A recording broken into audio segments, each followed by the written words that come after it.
Welcome my dear friends, मैं Mahendra Rawal, business consultant बडामिस private limited. दोस्तों, आज मैं आपको बताने वाला हूँ समय के बारे में। जिन लोगों की भी बात काफ़ी कंप्लेंट होती है अपनी लाइफ में कि मेरे पास समय नहीं बचता है, मेरे पास टाइम बहुत कम है, टाइम बहुत ज़्यादा है, या मैं अपना काम पूरा नहीं कर पाता हूँ, पूरे दिन काम करने के बाद भी मेरे पास समय नहीं बचता है, तो आप सभी के लिए मैं एक बहुत अच्छा सॉल्यूशन लेके आया हूँ टाइम के ऊपर। अगर आप सीरियस है अपनी लाइफ में अपने समय को ऑर्गेनाइज करने के लिए, तो ये वीडियो पूरा देखने की कोशिश कीजिए। मैं कंप्लीटली आपको एक पूरे एक प्रीमियम कोर्स का रिव्यू देने वाला हूँ यहाँ पे। एक कंप्लीट रिव्यू करके आपको एक निचोड़ देने की कोशिश करूँगा कि जिस कोर्स से जो मैंने लर्न किया है वो मैं आपको देने वाला हूँ। तो कंप्लीटली आप सारे काम छोड़ करके, अगर आप कंप्लीटली फ्री हैं तो ही इस वीडियो को देखें। अब अदरवाइज इस वीडियो को आप सेव कर सकते हैं।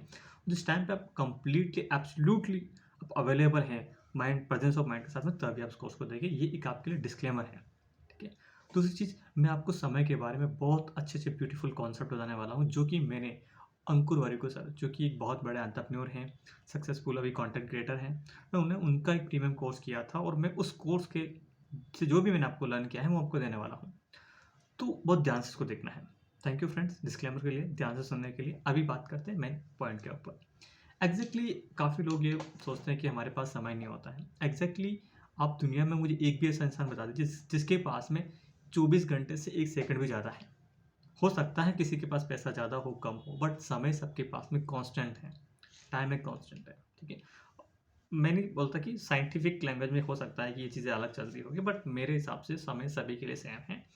और आप अपने समय का उपयोग कैसे करते हैं, आपने टाइम को कहाँ-कहाँ स्पेंड कैसे करते हैं, इसके ऊपर डिपेंड करता है अपनी लाइफ में क्या अचीव करेंगे, राइट ना? अपने समय को आप कहाँ कैसे एलोकेट करते हैं, कैसे खर्च करते हैं, कहाँ इन्वेस्ट करते हैं अपने समय को, किन एक्टिविटी में आप लगाते हैं, उसके ऊपर डिपेंड करता है कि आप लाइफ में क्या अचीव करेंगे। फर्स्ट ऑफ ऑल 3 कॉन्सेप्ट मैं आपको यहाँ पे इस पूरे वीडियो में बताने वाला हूँ। वो तीनों कॉन्सेप्ट मैं आपको बताता हूँ कि वो क्या कॉन्सेप्ट है, जिसके ऊपर हम पूरे अपने समय को डिफाइन करेंगे और हम कैसे अपने आप को ऑर्गेनाइज कर सकते हैं और अपने जो भी गोल हैं उसको अचीव कर सकते हैं। फर्स्ट ऑफ ऑल मैं आपको बताता हूँ कि टाइम के ऊपर 3 कॉन्सेप्ट है। पहला कॉन्सेप्ट है टाइम इज़ एलोकेशन, कि आप अपने समय को कहाँ-कहाँ बिताते हैं, कहाँ खर्च करते हैं, कैसे मैनेज कर सकते हैं, कैसे ऑर्गेनाइज़ कर सकते हैं। तो मैं टाइम एलोकेशन के ऊपर बात करूँगा। Second cheese, time is energy.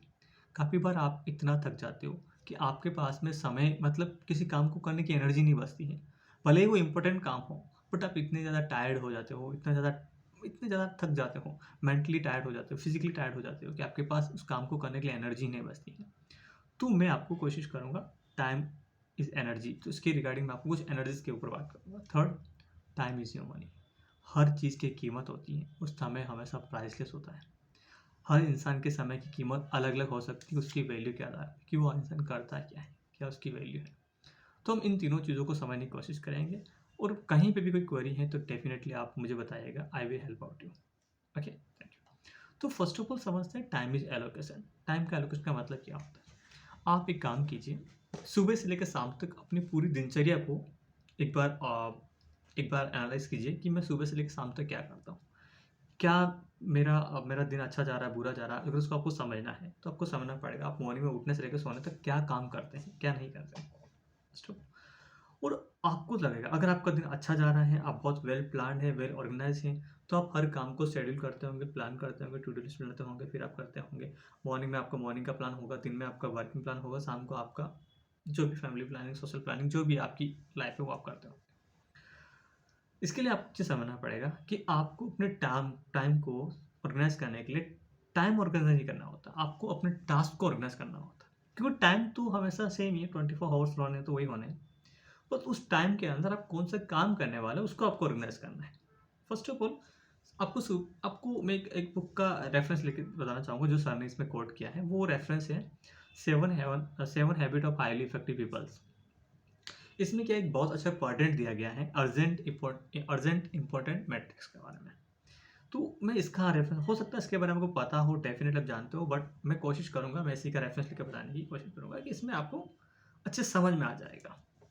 देखो, seven seven habit of highly effective book में एक बता रखा है स्टीफन कॉवी ने, कि यहाँ पे एक सबसे अच्छा कॉन्सेप्ट है कि कौन सा वर्क आपके लिए इंपॉर्टेंट है, कौन सा नॉन इम्पॉर्टेंट है। तो आप एक काम कीजिए, जो भी आप टास्क करने वाले हैं या करते हैं, अपने आपने एक पूरी लिस्ट बनाइए और प्रायोरिटाइज कीजिए कि कौन सा टास्क आपके लिए अर्जेंट है, कौन सा इंपॉर्टेंट है, कौन सा अर्जेंट बट नॉट इम्पोर्टेंट, कौन सा important but not urgent, not not urgent और नॉट इम्पोर्टेंट। ये 4 कैटेगरी उन्होंने बताई है सर ने। तो आप ये चारों कैटेगरी में अपने आप को देखिए।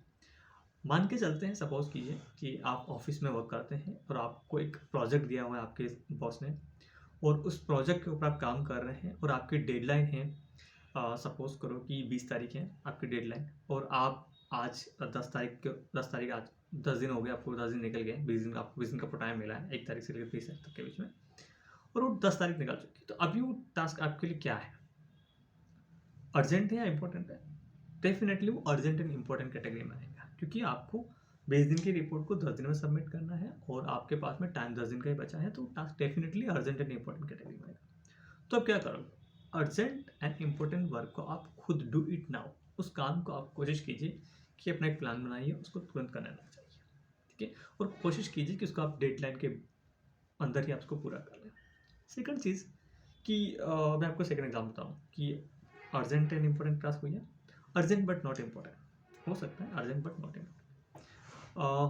आपको किसी फ्रेंड का फ़ोन आया है, उसने बोला है कि अभी आप जॉब पे हैं और आपको फ्रेंड का फ़ोन आया है कि भाई मेरी फैमिली से कोई आया है और उनको रिसीव करने के लिए जाना है और अभी ये अर्जेंट है, वो भी आ चुके हैं, और वो अचानक आपको कॉल करता है और आपको वहाँ पे जाना है, उनको रिसीव करना है, और उन्होंने आपको बोल दिया।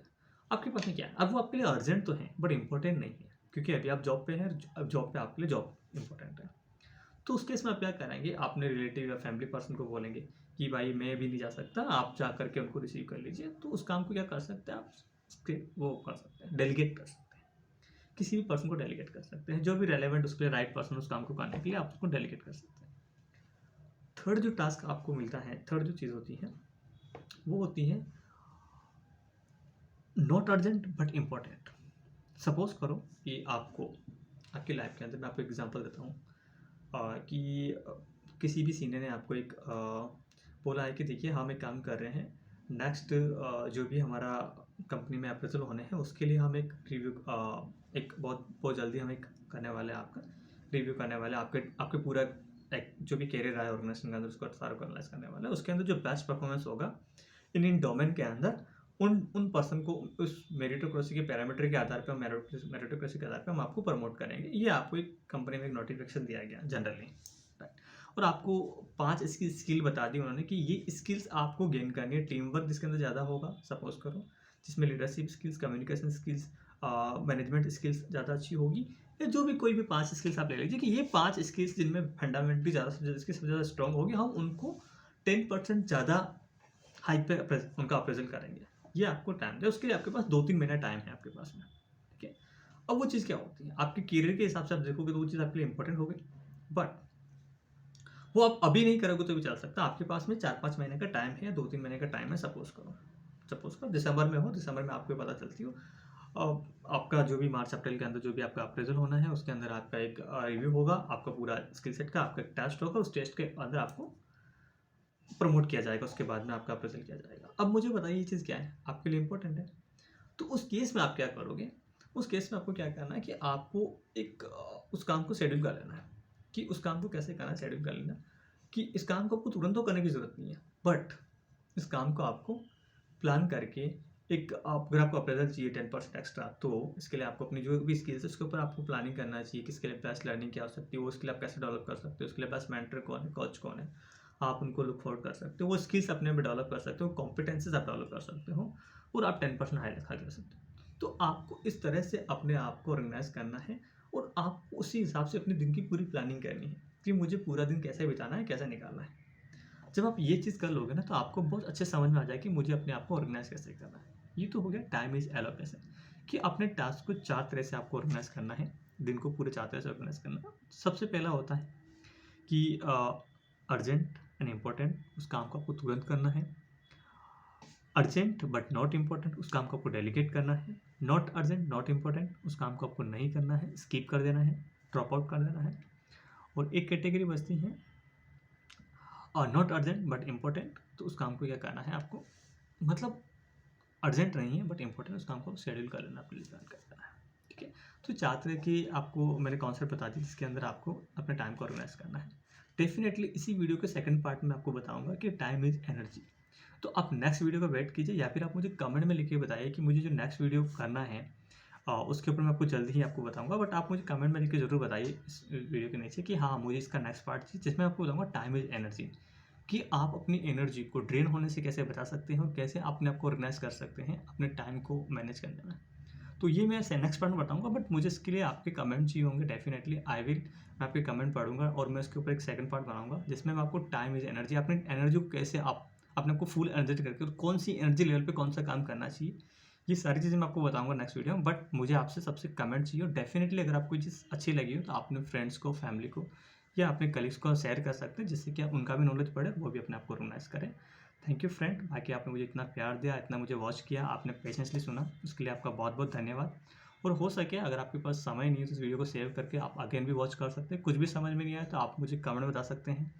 डेफ़िनेटली इंसान गलतियों का पुतला है, गलतियों से सीखता है। अगर आप मुझे कुछ सजेशन देना चाहें तो आप मुझे मेरे मेल पे कर सकते हैं या फिर आप मुझे कमेंट में लिख के बता सकते हैं। जो भी मेरे लिए सजेशंस है definitely I will improve my self and हम एक कम्युनिटी के साथ में कम्युनिटी को बिल्ड करने की कोशिश कर रहे हैं। हम एक कम्युनिटी हैं, हम मिलके आगे बढ़ने में बिलीव करते हैं।